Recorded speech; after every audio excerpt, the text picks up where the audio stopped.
We have only one Earth, our living planet, that helps sustain life. We are warned, this life system is in crisis. Fresh water, clean air, good soil, the things we need to stay alive are being destroyed. Sustaining the environment is something we all have a vested interest in. After all, who wants to pollute the water or the land? Everything that you and I use comes from the land. Food is grown or raised on land. It also provides the materials used in everything, ranging from cars and tools to clothing and silverware. Property is also essential for a family to build their home. Sustaining our environment has led us down the road to a movement known as environmentalism. Yet, a strange thing happened.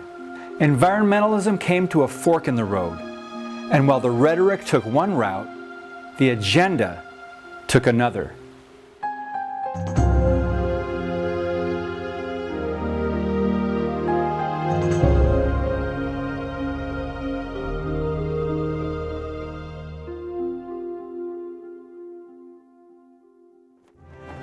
America, the land of the free and the home of the brave. This great land was founded on individualism. We as citizens have God-given rights. We even passed the Bill of Rights to protect them. Since the beginning, our forefathers understood that people were endowed with the right to property. They state, "Private property and freedom are inseparable. Property must be secure or liberty cannot exist."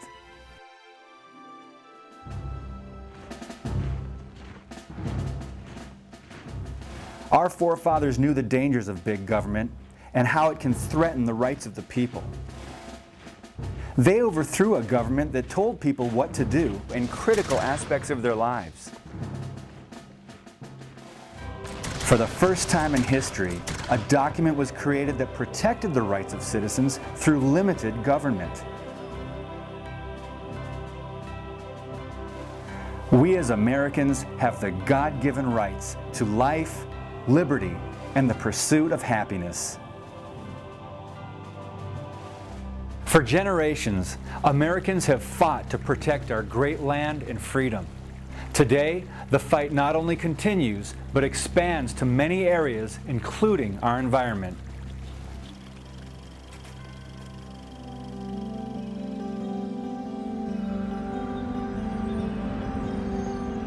As good stewards of Earth, Americans are traveling on the road to environmentalism.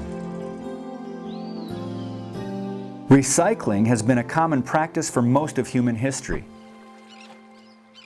One of the first big pushes occurred in the 1970s through government mandates.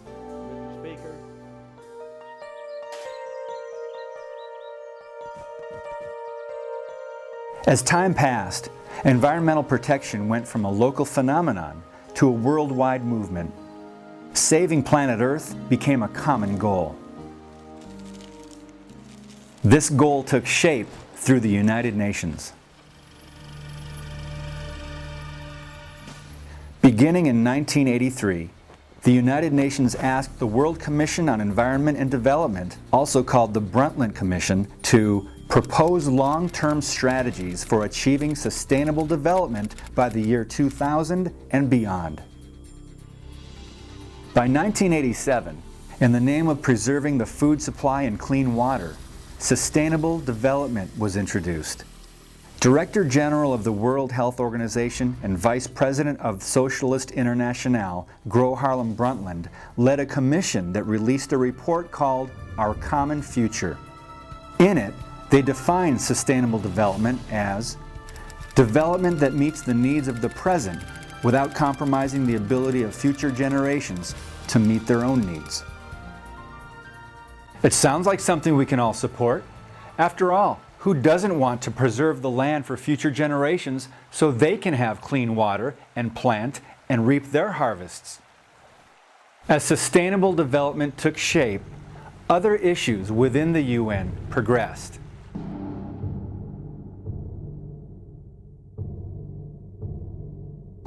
In 1992, an Earth Summit was convened under the auspices of the UN to formulate policy for the world environmental movement. At the summit, they issued a report entitled Agenda 21. The number 21 stands for the 21st century. In his opening speech, the General Secretary of the summit, Maurice Strong, who is also a member of the Brundtland Commission, said, "Current lifestyles and consumption patterns of the affluent middle class, involving high meat intake, use of fossil fuels, appliances, home and work air conditioning, and suburban housing, are not sustainable."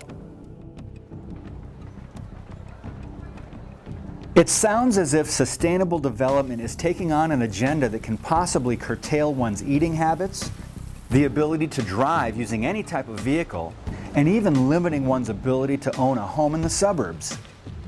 What are their true intentions?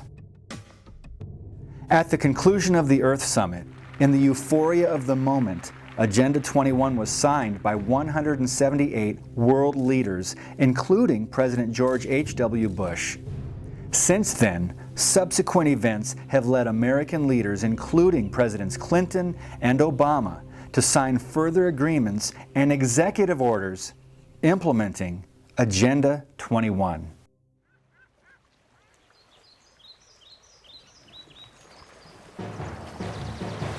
Environmental activist and attorney Daniel Sitars states, Agenda 21 proposes an array of actions which are intended to be implemented by every person on Earth. Effective execution of Agenda 21 will require a profound reorientation of all human society, unlike anything the world has ever experienced. A major shift in the priorities of both governments and individuals, and an unprecedented redeployment of human and financial resources. This kind of government control may sound inconceivable for a country like America, but in June of 1993, President Clinton issued Executive Order 12852 to create the President's Council on Sustainable Development. The purpose of the PCSD was to translate the recommendations set forth in Agenda 21 into public policy administered by the federal government. Now, this begs the question, what UN mandates are being funneled through the federal government to our local communities? So now, let's see how Agenda 21 is affecting the United States Bill of Rights and Constitution. In the UN's 1996 publication, Global Biodiversity Assessment, it states, property rights are not absolute and unchanging, but rather a complex, dynamic, and shifting relationship between two or more parties over space and time. Agenda 21's view toward private property can be traced back to the 1976 UN Conference on Human Settlement. In their Report of Habitat, the private ownership of land section reads, "Land, because of its unique nature and the crucial role it plays in human settlements, cannot be treated as an ordinary asset, controlled by individuals and subject to the pressures and inefficiencies of the market. Private ownership is also a principal instrument of the accumulation and concentration of wealth, and therefore contributes to social injustice. If unchecked, it may become a major obstacle in the planning and implementation of development schemes." This is contrary to the views of George Washington, John Adams, and the other founders of the United States. Agenda 21's view on private property is comparable to that of the Soviet Union, where private ownership was replaced with collective ownership. To explain, let's look at the first actions taken by Vladimir Lenin and his Bolshevik government. Following the October Revolution of 1917, Agrarian land reforms did away with the people's private ownership of farms. The farms were seized and converted into government-mandated collective farms. On these collective farms, the ruling Soviet government determined production quotas which are similar to what is being recommended by the PCSD to bring the rates of harvest into line. With the guidance of UN affiliates, sustainable development programs have found their way into local communities. A good example took place in Contra Costa County, California in 2011. At a meeting to explain sustainable development, the following took place between the organizers and the citizens.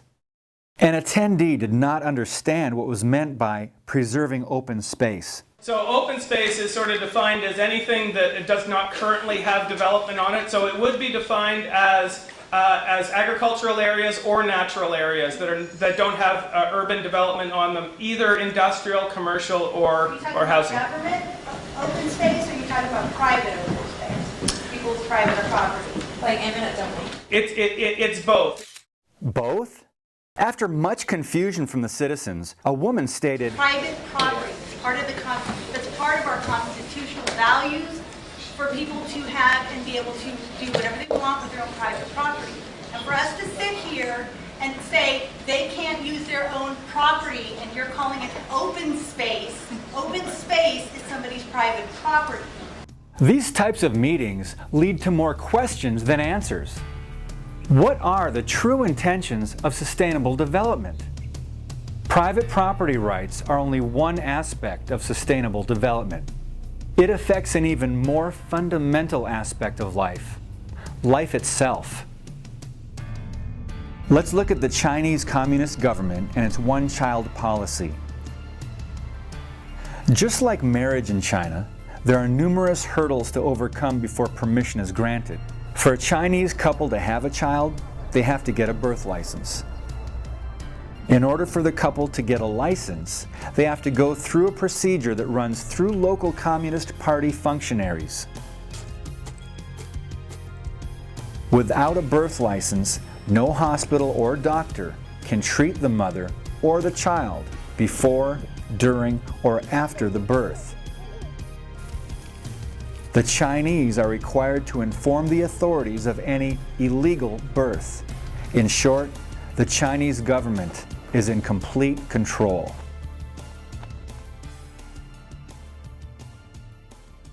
Since China is one of the 5 permanent members of the UN Security Council, it has a great deal of influence on UN policy and how they view population control. China's one-child policy is now being considered as a viable solution towards sustainable development. The PCSD shows their support of this very idea in their 1998 publication, Sustainable America. We must move towards stabilization of the U.S. population and a reduced rate of population growth in the United States and the world. Sustainable America also promotes Agenda 21's view on education for sustainable development. We must expand the number of curricula, materials, and training opportunities that teach the principles of sustainable development. Generally speaking, it sounds as if the UN is altering children's school or college curriculum to improve the quality of education. On the surface, this sounds very positive. But is something missing here? What exactly are they changing? And how is this going to be implemented? Looking at the big picture, how is this directly affecting us and our individual freedom? It extends into many areas at state levels. One in particular is recommending large-scale training of new government workers to enforce sustainable development. A good example is taking place in Madison, Wisconsin. In the publication, Building a More Sustainable Future in Wisconsin, it emphasizes the importance of state and federal training and education programs to generate educators, facilitators, and motivators who would be capable of going into individual homes and helping people develop their own personalized sustainability action plans. This sounds as if, for the good of our communities, we can look forward to trained government employees entering our homes. How will this directly violate your freedom? Agenda 21 is much more than private property, population control, and education. It affects nearly every aspect of your life. The following is a partial list of what Agenda 21 also promotes. Relocating people from rural areas to cities, higher gas prices, manipulating transportation patterns, forbidding human access to land, seizure of private property, restricting the amount of water use, additional taxing, restricting the amount of waste, forced community involvement, and the list goes on. In support of saving the Earth, affiliates of the UN have continued to expand into local communities through programs known as Local Agenda 21. The main organization that local governments joined to be part of Local Agenda 21 is ICLEI. ICLEI stands for the International Council for Local Environmental Initiatives.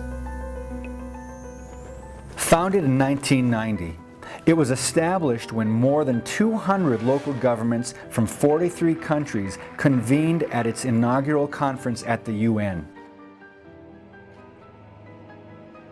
ICLEI states that it provides technical consulting, training, and information services to build capacity, share knowledge, and support local government in the implementation of sustainable development at the local level. ICLEI has begun to entrench itself within the United States. As of today, the U.S. has by far the most local governments involved in ICLEI, exceeding 500.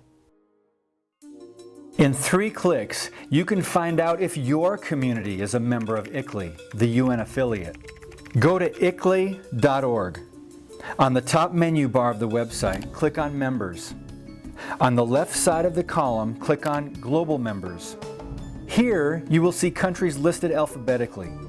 Scroll down to the United States of America to find your city or town. If you don't find yours, look for others in your surrounding areas. Now, to verify that ICLEI is part of the United Nations, do the same as before. Go to ICLEI.org. On the top menu bar of the website, click on Program. Scroll down and click Agenda 21. Upon clicking on Agenda 21, you'll be redirected to the official UN webpage for the United Nations Local Agenda 21. Citizens all over the country are beginning to wake up to the problems with Agenda 21 and its sustainable development. Americans are taking back their communities one at a time by dropping ICLEI membership. For example, in Edmond, Oklahoma, a small group of concerned Americans took action. They created a plan that would inform key business leaders and influential citizens about the dangers of ICLEI. Within time, the mayor and city council were persuaded to vote to drop ICLEI. So as you can see, it not only can be done, it is being done. To discover how you can get ICLEI out of your community, visit the Stop Agenda 21 page at jbs.org. This will give you the materials you need to learn more. Once informed, you can learn ways to tell others about the dangers of sustainable development. And finally, we encourage concerned Americans to get involved and take action. Samuel Adams once said, "The liberties of our country, the freedom of our civil constitution are worth defending against all hazards, and it is our duty to defend them against all attacks." Regardless of your political affiliation, we are all individuals with freedoms and unalienable rights. We are all Americans.